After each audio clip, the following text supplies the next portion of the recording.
এই মান্থলি প্লাগটা খুবই ছোট একটি সমস্যা, যে সমস্যার কারণে এই মান্থলি প্লাগের যে মালিক ছিল তো সে এটা ফেলে দিয়েছে বা বাঙালির কাছে বিক্রি করে দিয়েছে। তো আমরা এখন এই মান্থলি প্লাগটাকে ব্যবহারের উপযোগী করব। তো কিভাবে? এই মান্থলি প্লাগটা সুইচটা শর্ট দেখতে পারতেছি। প্রথমত সুইচটা শর্ট ছাড়িয়ে আমি সুইচটা মেপে নিব সুইচটা ঠিকমতো কাজ করতেছে কিনা। এটা আমি মাপ দেব, মিটারটাকে বাজার রেঞ্জে রেখে, মিটারটা বাজার রেঞ্জে রেখে দিয়েছি আমি। যদি সুইচটা একটা চাপ দিলে শর্ট হয় আর একটাতে ছেড়ে দেয়, আওয়াজ না করে মিটারটা, তাহলে সুইচটা আমরা বুঝবো ভালো আছে। তো এখন আওয়াজ করতেছে।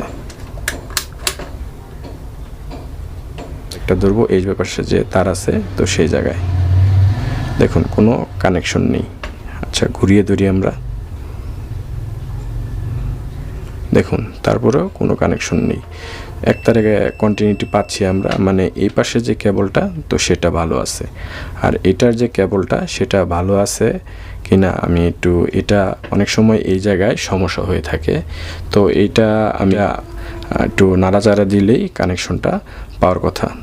মিটারের বিপ রেঞ্জটা মাঝে মাঝে এই জায়গায় যদি নাড়াচাড়া দেওয়া হয় সেক্ষেত্রে আসে, আর অন্যথায় এটা কানেকশন পায় না। তো এটা আমরা কেটে বাদ দিয়ে এই জায়গায় সেম টু পিন সকেট বা সেম টু পিন প্লাগ আমরা কানেকশন করব।